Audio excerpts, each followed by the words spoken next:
I'm out here watching one of my sons play his football game. They had to play this game on a school night Monday because of the hurricane. We had to reschedule. To all the new subscribers coming into my channel, understand this is a place of peace, integrity. I don't ask for anything but support. I really want this to grow. My last video generated some motion, and I appreciate everybody who tuned in and actually watched the video from start to finish. There was a few dissension, but that's always expected. Understand this clearly, because once again, there's people that still wants to create division. I have no hate for Tariqnasheed or any other group that promotes an FBA ideology. That ideology already has been promoted from numerous black leaders who understands the strength in numbers versus the strength in tribes. Now, as a second generation black American who comes from Haitian family members, I have no bone in the fight in terms of speaking out against reparation. I mean, shoot. When the Nation of Islam was speaking about this in the 90s, I was right there like saying, yeah, why is it that every other group, specifically white groups or Asian groups, even some Hispanic groups get theirs, but my black brothers and sisters don't get theirs? It's something that troubles me. It does till this day. It troubles me. But the problem is, people, and listen to this very carefully. I asked this in the last video. What do we do while we're waiting for reparations? Do we ignore what's going on in our communities? Do we ignore what's happening to the culture?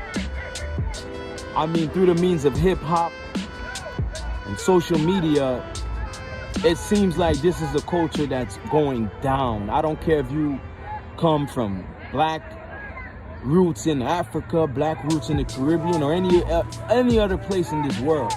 If you are in this country and you all have investments in being American citizens, meaning we're viewed as black people. This is why, by the way, I remember in a video I watched on Tariq Radio's channel, he said that they like to cluster in all these other black groups with black Americans as the same. And I understand that, but is that something that we really should be, deterred by? Is that something that should be viewed as an L?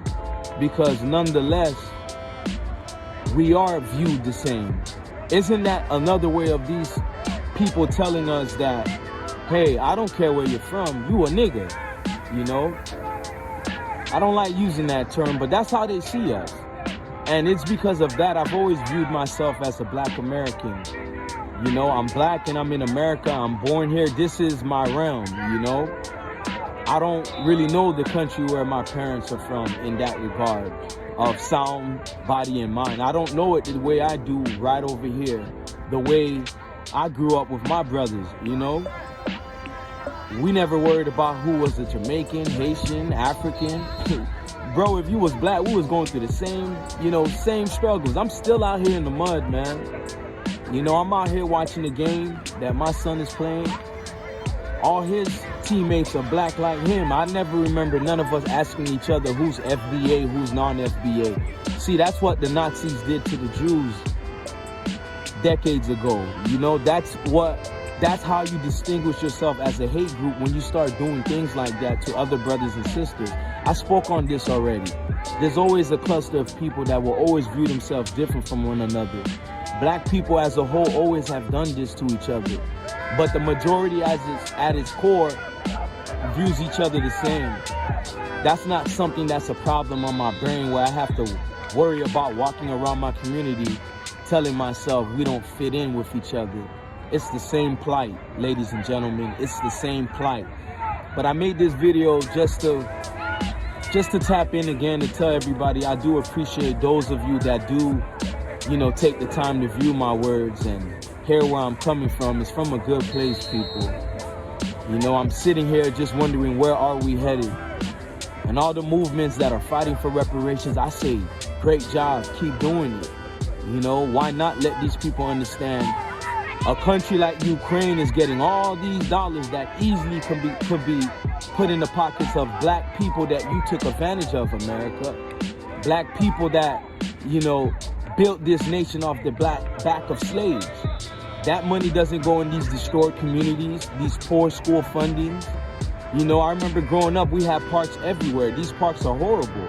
You barely can find a park that's not inhibited by people smoking weed all day, hanging out, you know, making parents afraid to bring their children over there. I mean, that's a meetup place for destruction now. I mean, little things like that. I don't see the community being built up. I don't see more black businesses being raised up. I don't see funds being made available for that. You know, we had a pandemic run. I mean, that's all it was a little run. That doesn't erase the generational effects that still are going on, meaning the gap that is not bridged between white wealth and black wealth, if there is even black wealth. See, I'm not one of these people that get distracted by the Jay-Z's of the world, by all these other black, you know, people of wealth, that now we're supposed to say, hey, we all could do it. It's not like that, man. There's a lot that goes into that, you know. There's a lot that goes into that. But all I'm saying is, with all the problems we have, with all that we think is owed to the black community, what will we be doing to really fix up where we're at right now? We're in a place where it's dark, people. It's dark, man. You know, I'm asking all my brothers and sisters, you know, to really take a good look in the mirror and ask yourself, what are you doing in your communities? Where is your work? There's a lot of these people that come on YouTube and make these videos and are quick to deter somebody with a pure heart trying to find a way to reach out and connect and go from there and build, but they have no works. They have all these complaints. They have all these disagreements, but where are their works? Quick background. I've been working with black youth for many years. You know, I'm somebody that puts his, you know, mouth into his work. I don't just come and speak here and want to be crowned all of a sudden, want to be anointed as a black leader. I don't want to call myself a black leader, but what I am is a participant in doing better for the community. You know, I try to help and reach out as much as I can. My whole, you know, career field has been in black youth, has been dealing with black youth, because that's where the gems are. These are the people, a lot of you YouTubians, as my brother Dr. Umar Johnson would say, a lot of you YouTubians have no work to show for the things that you speak on here. This is a great route to make money in, but if you say and claim that you are a person of significance for your community, where's your works? You know, where's your works? I'll be showing more of that, by the way. So you have nothing to say against the words that I speak. But where are your works, man? You know, as an advocate of black youth, of reaching out and helping them, you know, heal their pains and the trauma that we all have. If you're black like me, to a certain degree, we experience a certain trauma in this society. But we should never make it a crutch, ladies and gentlemen. Trying to make this pain a crutch has been detrimental in the fact that you're telling these black kids you shouldn't aim high. You should just wait till this white government comes and rescues you from your place of deficiencies, whether that be financial deficiencies, moral deficiencies, family deficiencies. You know, we can't do that, man. Somebody has to speak out and say, hey, you can be broke but still be respectful of your brother and sister. You can be broke but still regard yourself as somebody of significance and importance to your family, your community. Or how about we start from the bare root of it, yourself. Someone that's important for yourself. Teach these kids how to mold, you know, their circumstances into something that's beautiful. I'm not gonna talk your head off and tell you what I've molded myself from where I came from. But what I do understand is being a crutch or making a crutch out of yourself and circumstances doesn't serve the community. You know, I'm sitting here watching my son play a game and I would like to say, hey man, I'm living the American dream. I feel like I've made it, but I haven't, because it does affect me that I'm not where I want to be at, and my brothers and sisters out here are not where they want to be at, because I can easily tell you, hey man, there are no black, there are no white, there's just individuals, but that would be a lie. Here's why. We teach children at a very young age to identify with what they see. And if all they see is destruction in a community that's, you know, dilapidated, and, you know, we barely even see grass around here anymore. You know, if that's all they see, and then you further tell them that, hey, you come from a place of unimportance and importance, they look at themselves as people that can't strive to be better. They literally are listening to people who tells them that they are nothing but descendants of slaves. Even those slaves were descendants of greatness. Despite the circumstances that they found themselves in to be slaves, the history is so rich and deep. So my thing is, for a lot of you YouTubians, again, as my brother Dr. Umar Johnson would say, you know, where is your works? Don't just come on here and speak to these kids as a victim. We're more than victims. Yes, we are people that are old, and specifically I can give credit to where it's due, and when I'm in this country speaking, I'm speaking to the likings of, you know, so-called black Americans here that are direct descendants of slaves from America. You know, I'm all for it. But hey, ladies and gentlemen, where do we bridge the gaps when it comes to our moral stance, when it comes to our family structures? You know, we are conservatives at heart. I don't care if you want to claim you a Democrat. You ain't no damn Democrat. We are conservatives at heart. We are religious people, whether you think that comes from the means of being spiritual or someone that don't believe in religion but believe in a moral makeup that makes us God-fearing people, that makes us people with class, people with dignity. You know, we come from those roots. We come from that. So that's what's missing to me when I'm looking at it, you know. Getting reparations would be something that is very good, very great, but financially all it will do is just bridge the gap, and we need that. But you can get all the money in the world, but that won't clean up where we are, you know, from a moral clause, from a moral standpoint. That won't clean it up, man. Imagine a bunch of broken people with money, that money becomes somewhat of a detriment in how we spend it, how we don't build it, how we don't properly construct it and come together and build generational wealth that will last, you know, eons from now. These are the things we don't talk about. And I will say this, I'm not one of these people that just want to talk about, hey, we'll get this money, but it won't do no good. Hell no. Listen, get all that money.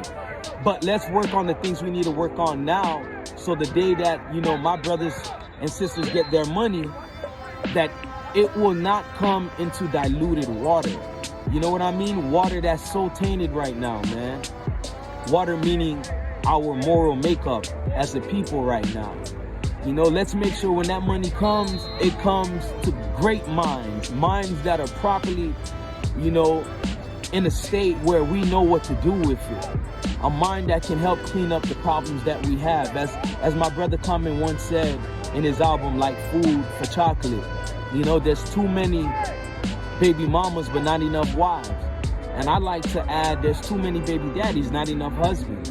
And even when you don't believe in those titles, I'll say this, there's too many mothers and fathers that are not properly, you know, properly building these children up to be more than a victim, to be more than a circumstance that they didn't want.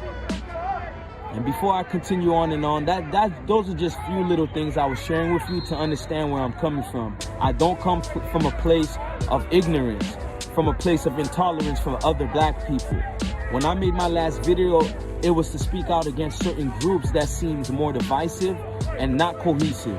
Not a group that's trying to put us with each other, but seem to be a group that's reaching very hard to find more of our differences than our similarities. And as a people, as a black people in America, whether you come from the Caribbean, Africa, or was born right here in America, you better believe, if you don't believe that we are one people, this white government will make sure you know that, one way or another.